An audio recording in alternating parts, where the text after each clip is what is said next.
జగిత్యాల జిల్లా కోరుట్ల గురుకుల పాఠశాలలో విద్యార్థులు అస్వస్థకు గురయ్యారు. 30 మంది అస్వస్థకు గురి కావడంతో వారిని కోరుట్ల ప్రభుత్వ ఆసుపత్రికి తరలించి చికిత్స అందిస్తున్నారు. ఘటనపై స్పందించారు జిల్లా వైద్యాధికారి ప్రమోద్. ఇక వాతావరణంలో వచ్చిన మార్పులతోనే పిల్లలు డీహైడ్రేషన్కు గురయ్యారని అన్నారు. ప్రస్తుతం వారి ఆరోగ్య పరిస్థితి నిలకడగానే ఉందని తెలియజేశారు.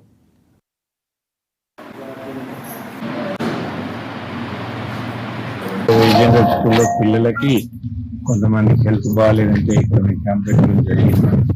దాదాపు ఒక 30 మంది పైన కూడా అందరూ జలుబుకొని బాధపడుతున్నారు. వారికి ట్రీట్మెంట్ కూడా ఇప్పించడం జరుగుతుంది. ఎవరైతే సిక్ ఉన్నారో వాళ్ళ శాంపుల్ కూడా తీసుకున్నాము. అవసరమైతే ఇక్కడ కూడా మా క్యాంప్ కంటిన్యూ అవుతుందండి. ఎవరికైనా అడ్మిషన్ అవసరమైతే కూడా మేము కొలుట్ల సివిల్ హాస్పిటల్ లో కూడా అడ్మిట్ చేసి వాళ్ళకి ట్రీట్మెంట్ ఇప్పించడం జరుగుతుంది. ఇప్పుడైతే పిల్లల పరిస్థితి అయితే మరీ అంత ఏం ప్రాబ్లం లేదండి. ట్రీట్మెంట్ ఇస్తున్నాము, తగ్గిపోతుంది. కంటిన్యూస్ వాళ్ళకి మానిటరింగ్ కూడా వస్తుంది. ఏమన్నా నిజంగానే ప్రాబ్లం అయితే మాత్రం రెఫర్ చేసి ట్రీట్మెంట్ ఇప్పిస్తాము. ఇప్పటివరకు అయితే అలాంటి అవసరం లేదు. పిల్లలందరూ బాగానే ఉన్నారు, తింటున్నారు. కొంచెం ఫీవరు